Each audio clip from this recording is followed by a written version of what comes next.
Welcome to the Exodus Cry podcast, where we have honest conversations around exploitation, trafficking, sexual culture, and justice.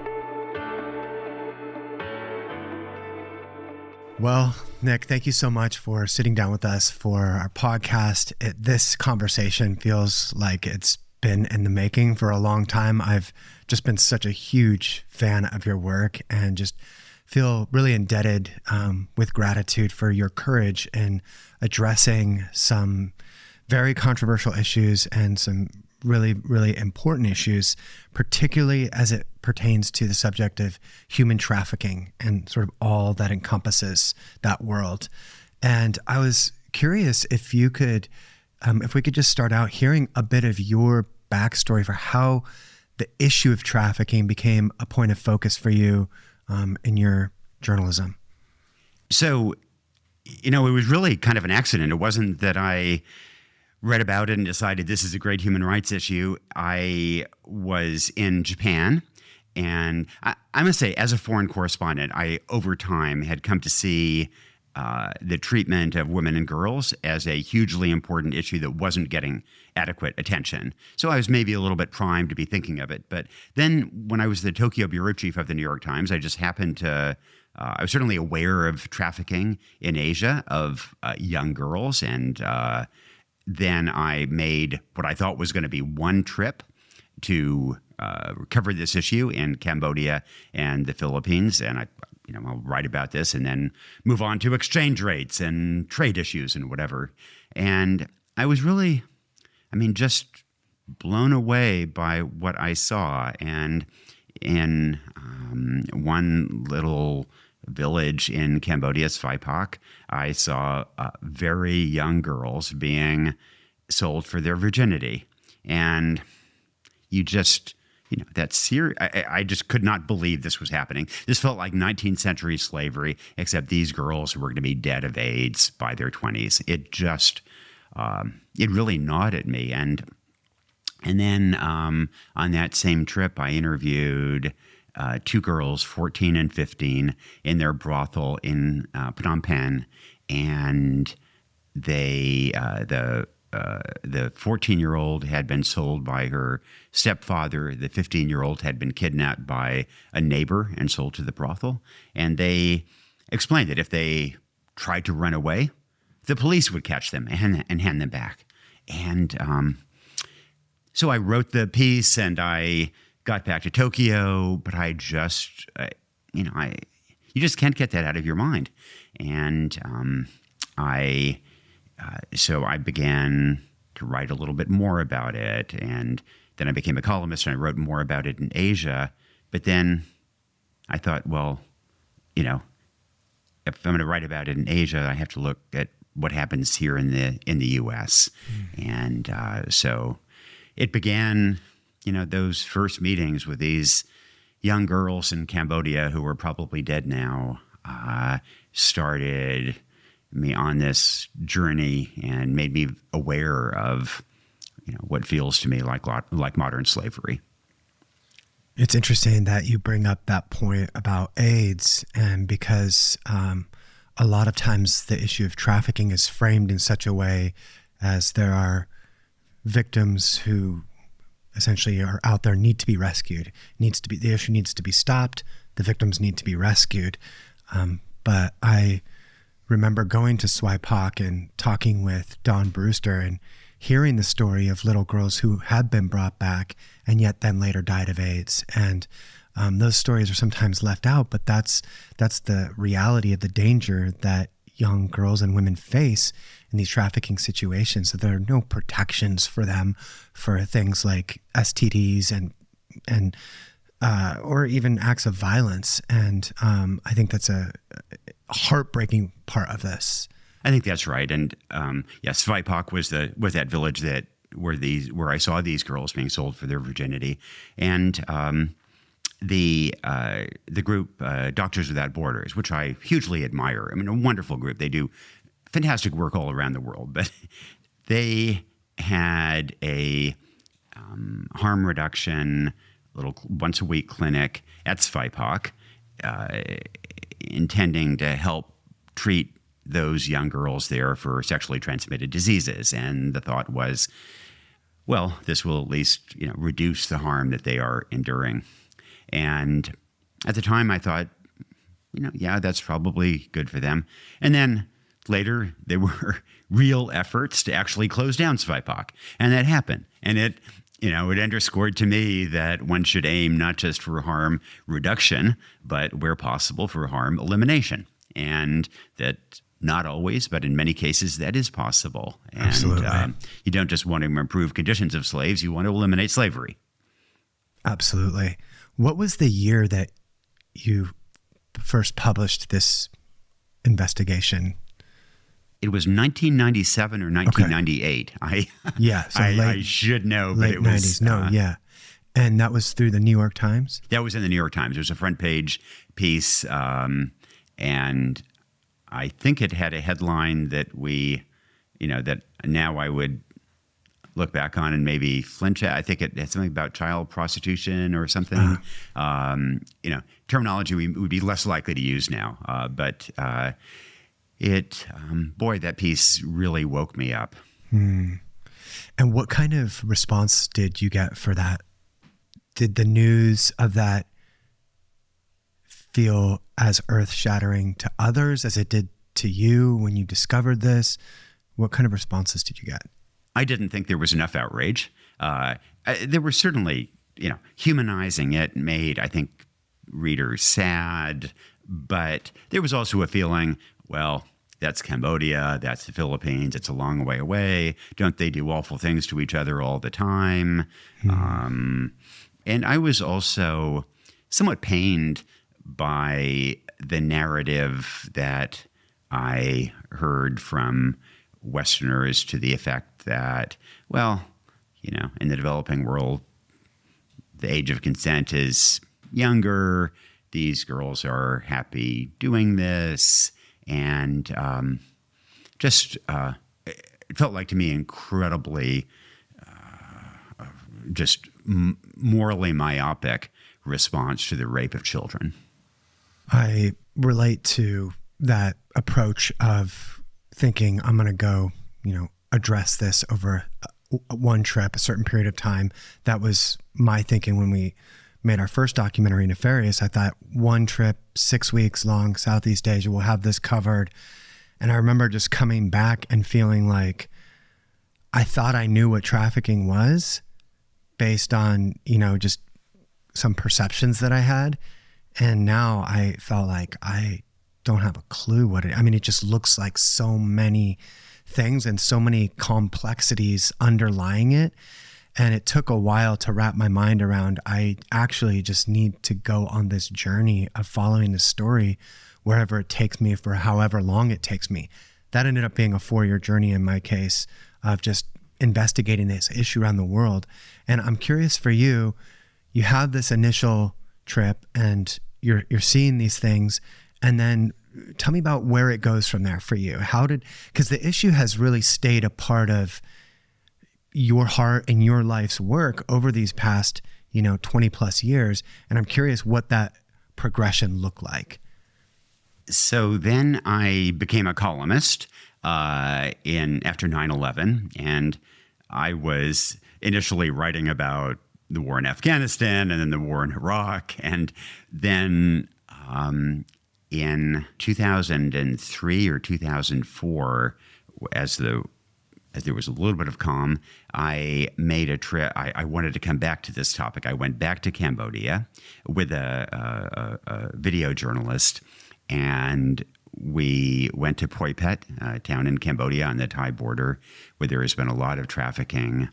And I did something that I think raised a lot of eyebrows in the journalistic community, and there was some real debate about the propriety of it. I talk about this in Chasing Hope. I ended up buying 2 girls from their brothels, one for $150, and I think the other for $300. And I got receipts for buying them. And when you get a written receipt for buying a human being in the 21st century, that just feels, it's like buying a dog or something. And it just felt so wrong. And then I talked to the girls, of course, beforehand to make sure that they wanted to be purchased and taken back to their families. So I took them back to their families, and one had only been in the brothels a relatively short period of time, and things worked out reasonably well for her. The other one had been in the brothels for years, and she had become addicted to meth, and the brothel supplied the meth. And she had this joyous reunion with her parents, and I mean, it was just, they thought she was dead, and all of a sudden she reappears, and it could not have been more joyous. And then about 5 days later, she ran back to the brothel because she had that addiction. She had that craving, and that's where she could get it. And that was just shattering. And several more times, I tried to help her start over, tried to help her face that addiction and overcome it, but we could not. Each time she returned to the brothel, but because of pressure from the United States State Department in the early 2000s, the U.S. was quite vigorous in putting pressure on other countries, and because of pressure from NGOs and journalists and others, so Cambodia did begin to exert a certain amount of pressure on brothels. And it wasn't that they closed them, but the police began to demand more in bribes. And that undermined the business model of these brothels. So it no longer, this brothel where this girl was in, it no longer paid for them to kidnap rural girls and keep them in the brothel. So this brothel closed down and turned into a grocery shop. And, that is not the optimal outcome you would want, but it sure is better than kidnapping these girls and selling them. And this woman married a police officer who previously had been a customer. And again, that's not quite the perfect solution, but I think she reckoned that if you're in rural Cambodia and you want a steady supply of drugs, then maybe a police officer is going to be the best supplier. And so that episode was a real reminder to me of the complexity of it, but also just, the human stories behind the brothels and what goes on there, and just this pain of these girls being kidnapped and locked up. And so then I began reporting in other places, and Pakistan was maybe just about, Pakistan and India, I think, were maybe the worst that I saw, but the story is just, they are just shattering. Witnessing that in the life of one person is just, it's so irreconcilable. Like, it's such an injustice. And when you're faced with such powerless circumstances of realizing how now this addiction is taken, and just how trauma works and all of that, to keep a person bound and continuing to be violated when there's this community of support around them, even welcoming them into freedom. And it's very, very difficult to reconcile with those things. And I'm curious, in your experience, how you've managed the balance between having some kind of healthy professional detachment, desensitization, objectivity, with the very personal, heart-rending experience of empathy, seeing these girls. How have you managed that tension in your career? Not very effectively, I've got to admit. I mean, I spent a lot of time covering not just trafficking, but genocide in various places, conditions of excruciating poverty and disease. And you build an emotional armor to protect yourself. And you go into a brothel or into a war zone or a place where genocide is being committed, and you try to be very professional. You're trying to keep yourself alive, your interpreter alive, your driver alive, get what you need for a good story, and get out safely. And So I sometimes felt like an ER doctor dealing with massive trauma and just trying to do my job. And sometimes that worked and I was able to do that.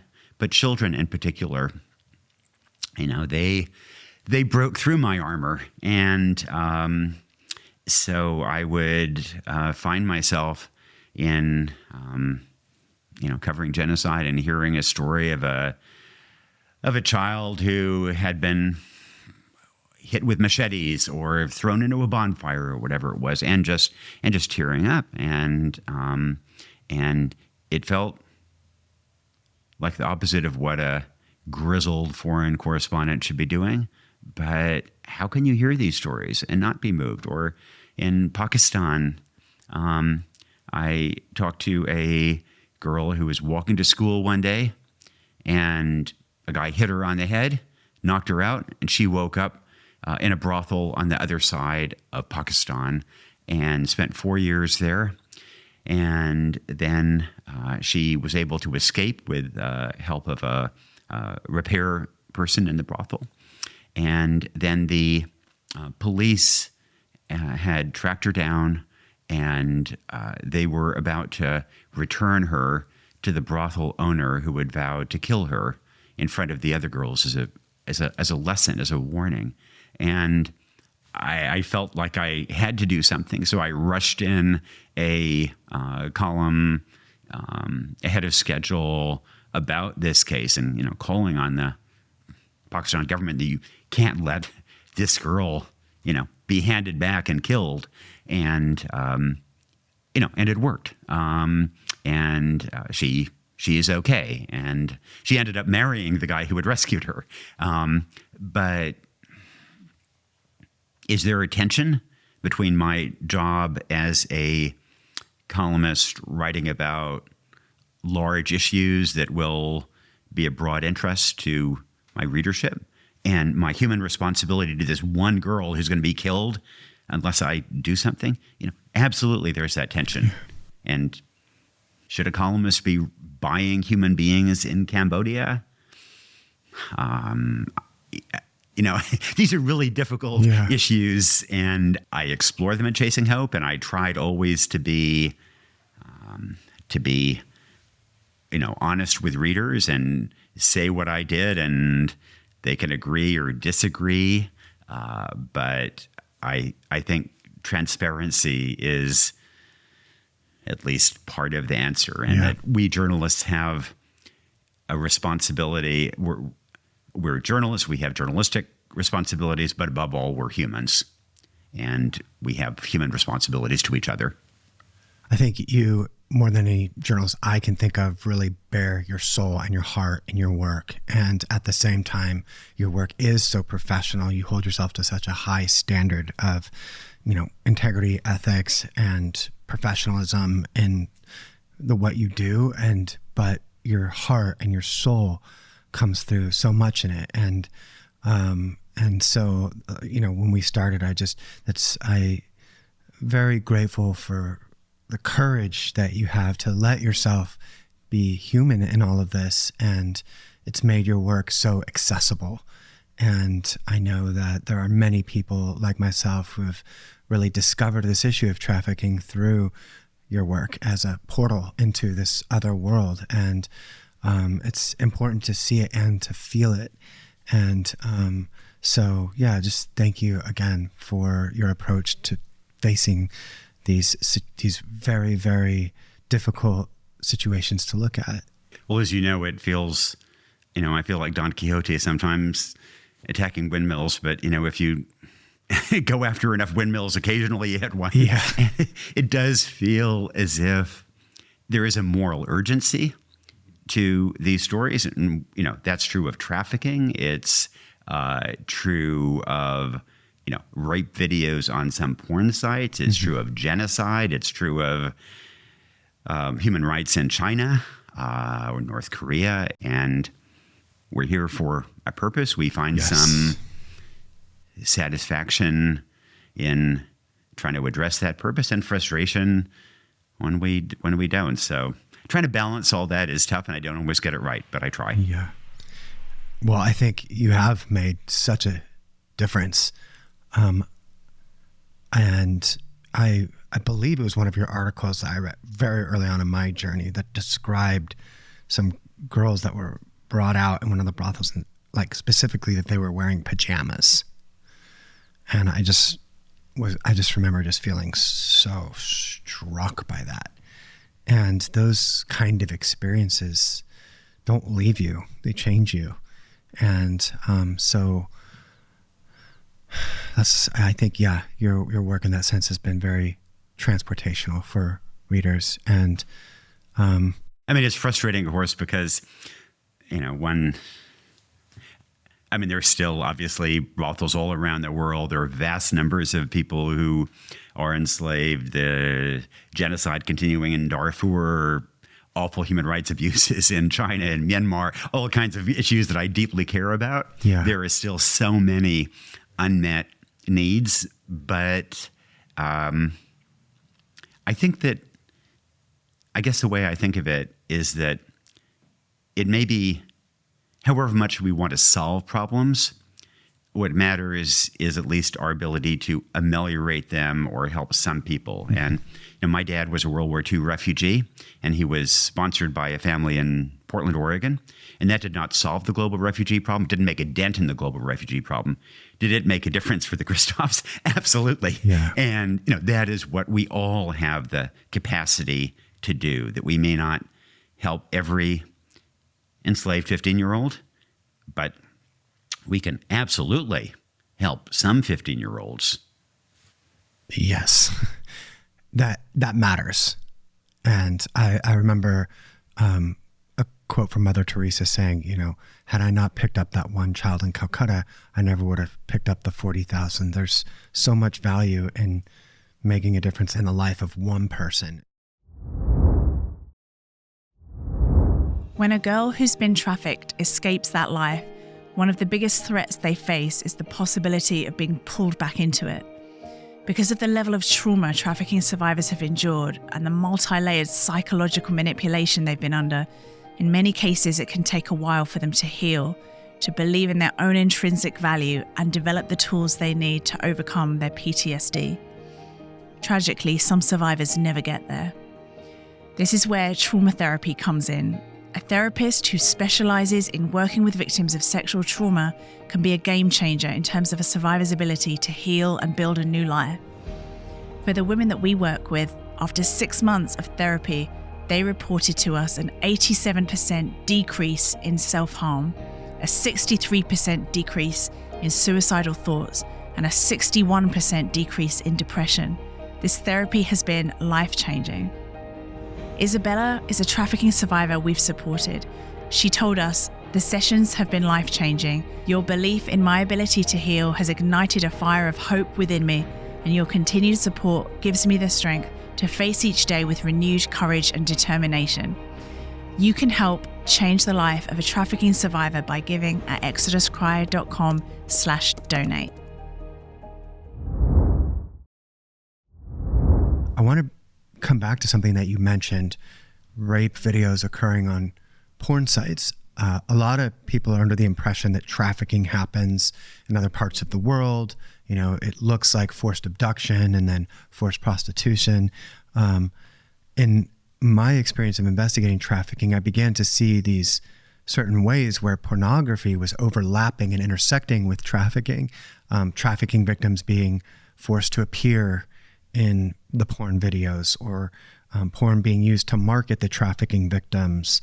A big part of what was fueling a lot of the men were, types of porn that they couldn't just ask their girlfriend to do, and so would go into these situations on the demand side, on and on. And so we began an investigation into porn in 2012, and then at the end of 2019 had done a lot of filming, a lot of writing, researching.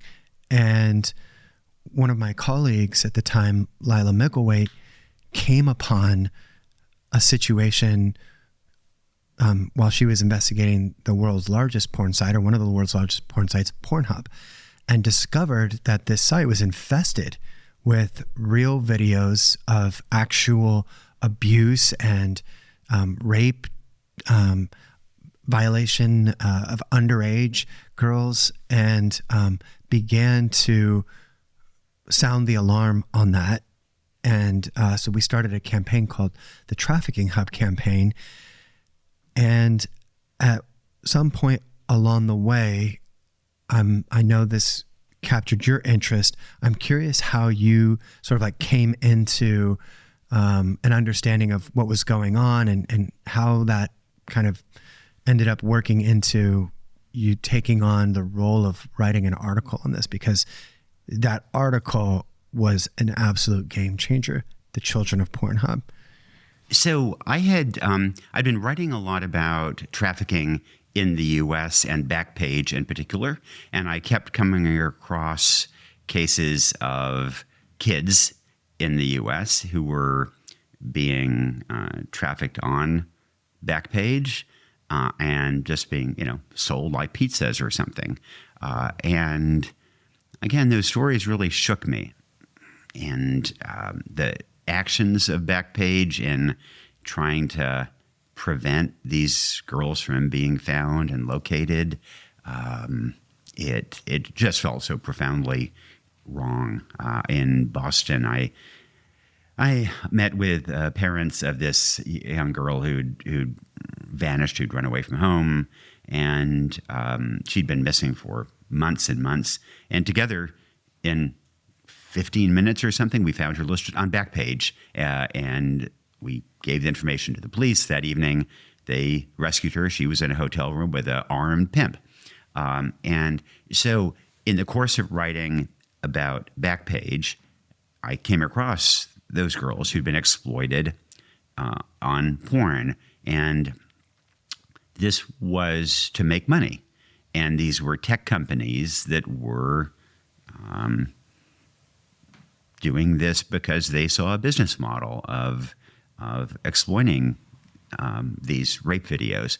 And so, and then I think that the petition that Trafficking Hub had accumulated also got my attention. There were a huge number of signatures. Yeah. And so then I became kind of curious about it. And I mean, frankly, it was kind of the last thing I wanted to do was an investigation and, spend time poking around Pornhub's back corners. It was just, and so I kept postponing it. And then there was one evening when I took, it wasn't even very long to sort of go through, and I think I found some women being asphyxiated with plastic. I found unconscious women who were being raped, and the way they'd been drugged and the way the video showed that they were actually unconscious and not faking it was that they pulled back their eyelids and touched their eyeball, and they did not respond. And I just found this sickening, just sickening. Yeah. And I think it also kind of particularly offended me because, look, there's all kinds of bad things that happen in America and abroad, and there are lots of rapes and murders. In this case, this wasn't just an individual bad actor. This was a company, a major tech company, that was using its excellence in search engine optimization to destroy the lives of these young people and monetize that.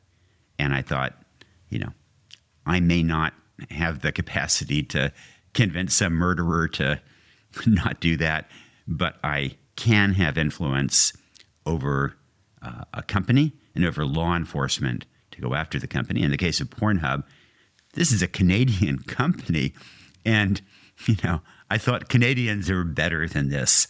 And there was already an enormous amount of focus on Pornhub through Trafficking Hub, through other writing about it. And I, benefited so much from all those who'd worked on this before. One of the things about the article that you wrote, again, for anyone who hasn't read it, it's called The Children of Pornhub. And it was such a robust, in-depth expose, unpacking all the issues pertaining to Pornhub, and it was so arresting, and it provided the substance for people to really buy into the effort to hold them accountable, like the layers of the injustices. And I'm curious if you could just kind of unpack some of that. You mentioned, this tech company being a bad actor in this. Is there more that you can elaborate on, just referencing again back to that article for anyone maybe who hasn't read it, or just even to highlight some of the issues still kind of currently going on, and what you discovered with that investigation? Yeah, in terms of the tech companies, there were a couple of things that were really striking. And one was that they were monetizing rape videos, and not completely non-consensual rape videos, making money on these, and that it wasn't just Pornhub that was doing it. I think what really struck me was that Google was an essential part of that business model, and other search engines. And Google is a company that its first motto was "do no evil." And I found that if you Googled the words rape, unconscious girl in the video tab, what did you get? You got oodles of videos that appeared to be rapes of unconscious girls. And probably some of those involved acting and some didn't. I don't know. But it seemed unconscionable. I mean, Google didn't know either. And it's not that Google is always feels no moral responsibility. If you Googled, how do I kill myself? Google did not give you step-by-step instructions. If you Googled, how do I poison my husband? It doesn't say, okay, well, buy this poison. No, but in the case of rape of children, Google said, okay, well, here you go. So I was profoundly disappointed by the blasé attitude of the tech sector, and including of these major tech companies like Google. I think that I was sort of well-placed to whack them, because I think one of the unfair and incorrect hits on critics of Pornhub and other companies was, they're prudes. It's all sort of puritanical stuff. And as somebody who is identified as a fairly liberal columnist, I was well placed to make the argument. Yeah. No, it's not about prudishness. It's not about sex. It's about rape. Right. And that, just as the problem with Bill Cosby and Harvey Weinstein and Jeffrey Epstein wasn't the sex, but the rape. So that's precisely the problem with Pornhub and Google and so on. And it's the distinction between a dinner invitation and a home invasion, between making love and rape. And right. I really tried to drum that in, and we'll see. I mean, there's been this huge divide in America between left and right, this polarizing divide on so many issues.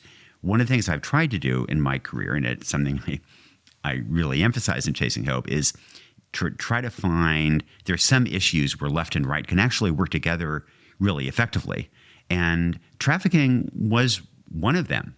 And, there was, in the early 2000s, there was kind of remarkable progress when bleeding hearts on the left and bleeding hearts on the right worked together, because whether you're liberal or you're conservative, whether you're evangelical, whether you're secular, you don't think 13-year-old girls should be locked up in brothels and raped. Right. And that willingness of both sides to hold their nose and work with the other for the benefit of people who needed that was, I thought, really moving. And there have been other examples on fistula prevention and global health on AIDS and so many others. And I think one of the things that has really disappointed me has been that the political polarization in this country and the sense of each side to dismiss the people on the other side as, immoral or, sort of odious on the other side, yeah. that has made it harder to build coalitions to address things that we all care deeply about. Absolutely. And the fact that the extreme polarization has created sanctuary for people who should not have a platform. People like Andrew Tate, for example, is just such a reprehensible human being based on his own admissions, his own school, teaching people how to pimp girl, just on. And he is absolutely a self-identified trafficker, and yet can find sanctuary because of the politically polarized, culture that we live in. And that's outrageous. I think that Andrew Tate also goes to something broader, which we're seeing not just in the US, but around the world. And that is that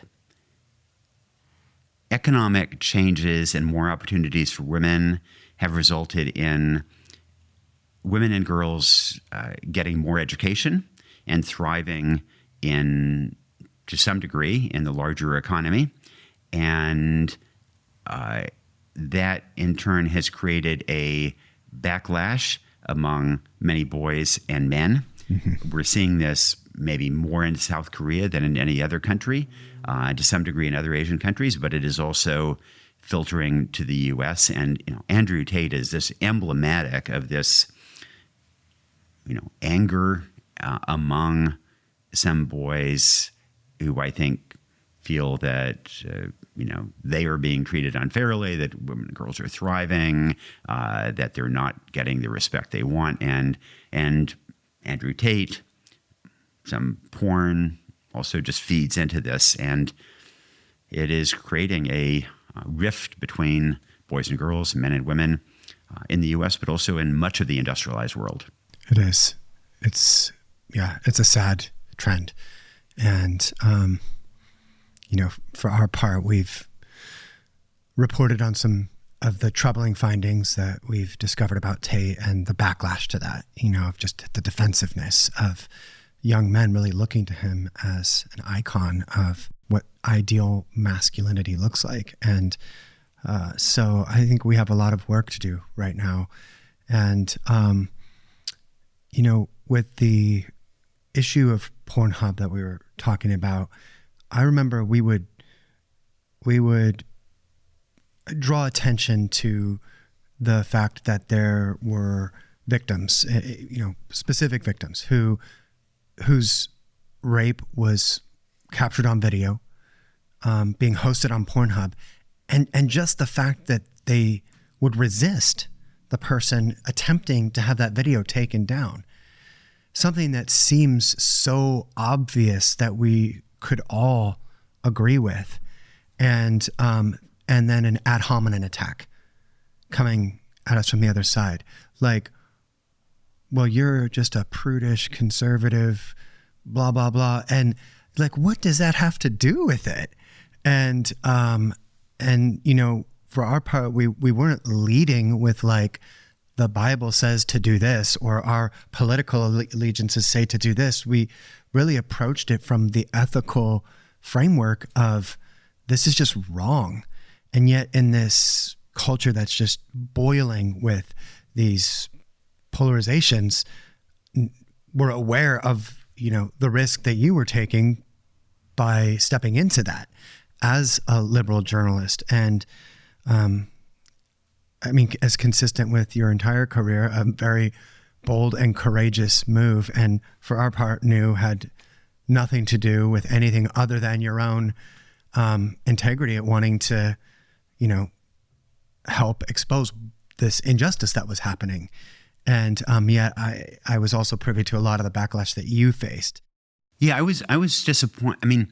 Initially, I think after the Pornhub piece, I think in the liberal world, there was actually a lot of agreement. And, it's hard to read stories about 14-year-old girls being raped and having their video showing up on Pornhub and feel that, oh, yeah, that's how tech should work. But then over time, there came to be a kind of liberal response, which is that actually porn is empowering a lot of people, and that by going after Pornhub or other sites, you are endangering or hurting these women. But there was something of the same argument directed about closing down Backpage, and I think that bleeding heart conservatives are pretty united in seeing that this is a problem. I think bleeding heart liberals have been quite divided on both some of the prostitution issues and also on the Pornhub, the non-consensual porn kinds of issues. And I hope that my world of liberals will not end up condoning some of these behaviors. I think the liberal world gets a lot of credit for pushing the Me Too movement very aggressively and understanding that, it's absolutely that kissing somebody is great when it's consensual, right, and it is absolutely intolerable when it is not. And that, when Harvey Weinstein's company closed, some people may lose their jobs, but you don't leave Harvey Weinstein in place just because you want to protect the job of his secretary. And so I think that the liberal world is still torn up about this, still disagreeing, but I have worried about the degree to which progressives sometimes seem to me to condone some of these companies, and also the degree to which the tech world has tolerated this stuff. I did a piece recently about deep fakes and non-consensual deep fakes, and I just find it outrageous that, again, like Google drives traffic to these completely non-consensual deep fakes, and that we just sort of assume that if you are an actress or a singer, whoever it is, that you're going to have videos out there that purport to show you, crying as you were being raped by somebody. That is an affront to our collective dignity. It's not just a challenge to women's rights; it's a challenge to our civilization, I think. Absolutely. And, but the tech companies just, they don't seem impressed by that argument. One of the things that you've done so well in your career is humanize these issues that are really hard to look at. And I'm curious if you can just tell a little bit of your story with Serena and kind of her experience to just help us understand through her story what's been going on these porn sites. So Serena Fleitas was a girl who I ended up weaving through the story about Pornhub. And I knew that I wanted to try to make this personal and have readers understand the impact of Pornhub on particular kids that they could identify with, they could think of their kids as similar to. And I talked to a number that I thought, well, maybe she would work. And I ended up with Serena, who in the 8th grade was this A student in Bakersfield, California. She had never made out with a boy. She was this innocent little 8th grader. And then this hot 9th grader who she had a crush on asked her for a naked video, and she was flattered, and she sent it to him. And, 8th graders do stupid things all over the world, and they make mistakes. And in this case, a company was there to seize on it and destroy her. And the boy shared it with others. Somebody put it on Pornhub. She'd also sent him other videos at his request. These ended up there, and you can just imagine her mortification when the other kids in school are seeing these videos. She stops going to school. She ends up self-medicating. She attempts, I believe, 3 times to kill herself. And she finds her refuge in drugs. She ends up homeless. And I'd worried a little bit that readers might be judgmental and say, well, it was Serena's fault. She sent that video. But to their credit, I think readers understood that we're complicated and we make mistakes. And when an 8th grader makes a mistake because she has a crush on a guy, that should not be fuel to destroy her. And so so Serena was homeless and living with her dogs. At that time, I wrote my piece, and there was just a wonderful outpouring from readers who wanted to help her and achieve her dreams. And so she's getting that help, and she's been through a lot. There's a lot of trauma to deal with, but she is working through that and in so much a better place. Thank you for sharing her story and just being a part of helping to change her life. And, speaking of impact, this article, it was such a game changer. After your article came out, Pornhub ended up deleting 80% of the videos on their website. The credit card companies began to sever ties.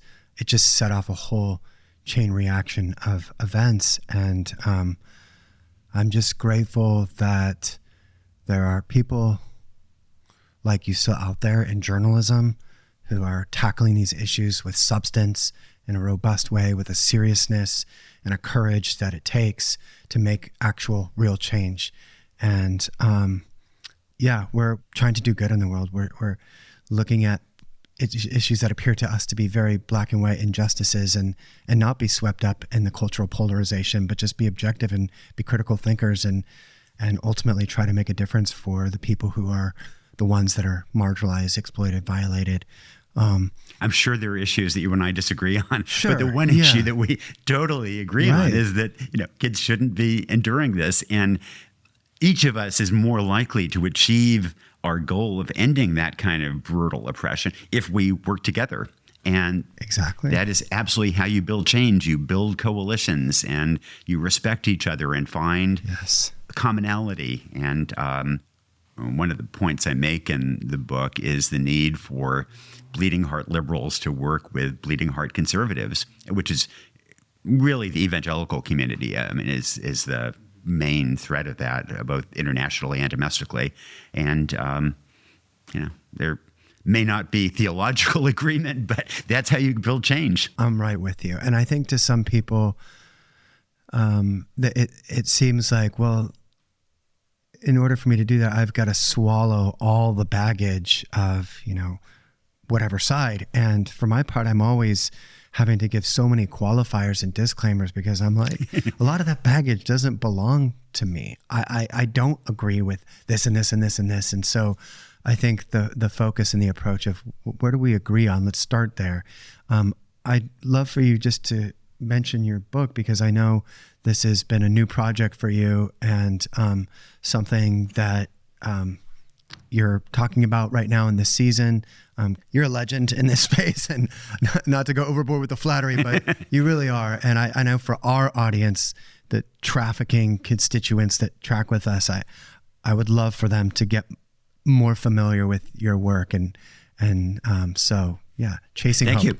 Well, the book is Chasing Hope, and I gave it that title because I just thought this is such a bleak time, and we're all at each other's throats, and there's such deep polarization. We have wars in Gaza and Ukraine, and among young people in particular, there's this real despair. And obviously, I understand the reasons for it, and I'm heartbroken by so much of that is going on. But as somebody who had a career of covering war and genocide and poverty and trafficking and AIDS, and I emerged from the front lines actually feeling that there has been real moral as well as material progress in my career. And I've seen that despair it's paralyzing, while some optimism, some hope is empowering. And this isn't a blind, naive optimism that, we'll all live together happily. But it's the idea that we have accomplished some really important things as a species.